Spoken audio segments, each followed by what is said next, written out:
Caranya, awwalu ma khalaqallah. Pertama, awal yang Allah Ta'ala cipta, awwalu ma khalaqallah, al-qalam. Makhluk yang pertama yang Allah Ta'ala cipta ialah al-qalam. Ini hadis yang sahih. Dan ini juga tuan-tuan membatalkan atau menolak. Tuan-tuan, antara perkara yang popular, mungkin sebahagian tuan-tuan juga pernah dengar, dakwaan kononnya makhluk yang pertama yang dicipta ialah Nur Muhammad. Dan kadang-kadang kita dengar orang berzikir, hasbi rabbi jallallah ma fi qalbi ghairu Nur Muhammad. Sengajalah kita sebut pasal dia ada dakwaan kata makhluk yang pertama ialah Nur Muhammad. Daripada Nur Muhammad itu ciptakan alam ini. Kesemua hadis, bukan satu bukan dua, semua hadis, semua. Kalau kita jumpa saja hadis yang menyebut tentang Nur Muhammad, kepercayaan Nur Muhammad, hadis-hadisnya tidak ada satu pun yang sahih. Walaupun satu. Kepercayaan tentang Nur Muhammad. Banyaklah dakwah. Jadi dari potongan video tadi jelas bahawa Ustaz Rizal telah mengaitkan antara kefahaman khurafat Nur Muhammad sebagai makhluk pertama, beliau kaitkan dengan bacaan syair hasbi rabbi jallallah ma fi qalbi ghairullah Nur Muhammad sallallahu. Jadi beliau mengaitkan syair ini dengan kesesatan kefahaman Nur Muhammad sebagai makhluk yang pertama.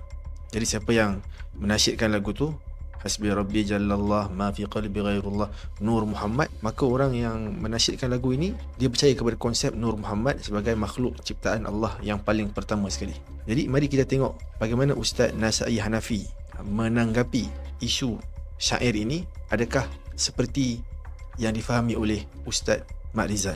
Okay, jadi kita tengok di sini posting Ustaz Nasai pada 23 September 2018.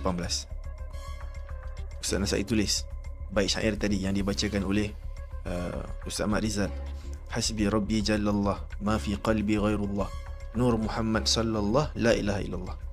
Cukuplah bagiku Tuhan Allah yang Maha Agung, tiada dalam hatiku kecuali Allah Nur Muhammad, semoga Allah bersalawat ke atas baginda, tiada Tuhan selain Allah. Jadi kata Ustaz Nasai, untaian zikir atau syair ini pernah jadi polemik. Saya telah pernah dedahkan lebih kurang 12 tahun lepas. Kata Ustaz Nasai, saya tidak tahu di mana syiriknya. Di mana syiriknya bait ni. Kerana untaian zikir dan syair tersebut jelas mengisbatkan tauhid melalui kalimah syahadah dan penafian wujud sesuatu selain Allah. Tak ada kaitan pun syair, bait syair ini dengan Muhammad makhluk pertama, Nur Muhammad makhluk pertama. Bait syair ini boleh difahami dengan baik, dengan hati yang terbuka, minda yang positif, bukan seperti minda dan hati Ustaz Mat Rizal yang sempit dan negatif. Kata Ustaz Nasai, saya tidak tahu kenapa perkataan nur yang membawa maksud cahaya itu cuba dipaksakan dengan makna Tuhan cahaya sebagai lawan kepada Tuhan kegelapan.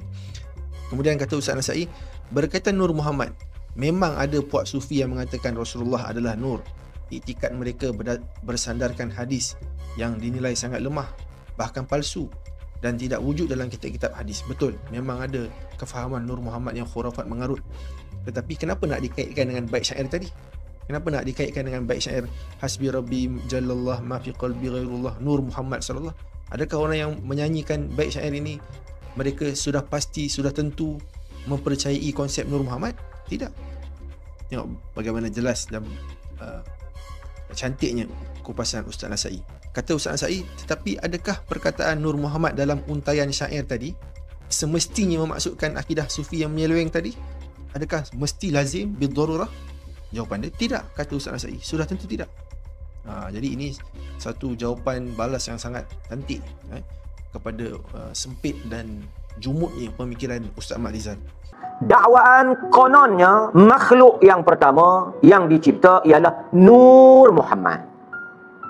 Dan kadang-kadang kita dengar orang berzikir hasbi rabbi jallallah ma fi qalbi ghairu Nur Muhammad. Kata Ustaz Nasai lagi, Allah telah mensifatkan Rasul dalam pelbagai ayat dengan sifat cahaya sebagaimana dalam potongan ayat di bawah surah Maidah ayat 15. Telah datang kepada kalian daripada Allah cahaya, yakni Nabi Muhammad. Kemudian dalam surah Al-Ahzab ayat 45 ayat 46 disifatkan Nabi Muhammad sebagai pelita yang memberi cahaya. Cahaya. Jadi kemudian Ustaz Nasai mengakhirkan, kata Ustaz Nasai, cukup-cukuplah hidup dalam fantasi mensyirikkan dan menyesatkan orang lain secara mudah. Ini kalau Ustaz Rizal nak terasa pun bolehlah. Kata Ustaz Nasai lagi, selagi mana ada mahmal, iaitu kemungkinan untuk memahami sesuatu kenyataan itu dengan mahmal yang betul, maka perlu difahami dengan mahmal itu. Ini pun nasihat kepada Ustaz Rizal jugalah, agar jangan senang-senang mengaitkan bait syair itu dengan kepahaman konsep Nur Muhammad yang sesat. Kata Ustaz Nasai, upacara di kuburan tetap bid'ah yang mungkar dan membawa kepada pintu kesyirikan. Ini kita pun setuju.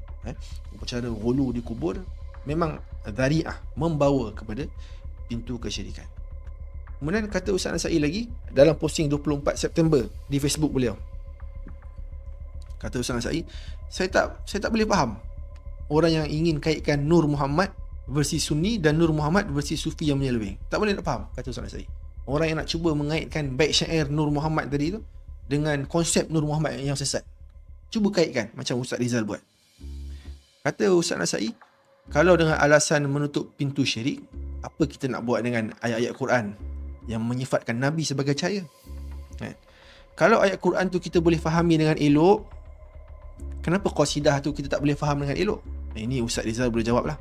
Kalau ayat Quran yang menyifatkan Nabi sebagai cahaya kita boleh faham dengan konteks yang betul, kenapa bila kita kata Nur Muhammad sallallahu, jadi terus konsep Nur Muhammad? Kenapa yang itu kita tak boleh faham dengan mahmal dan kefahaman yang betul sebagaimana kita faham Quran?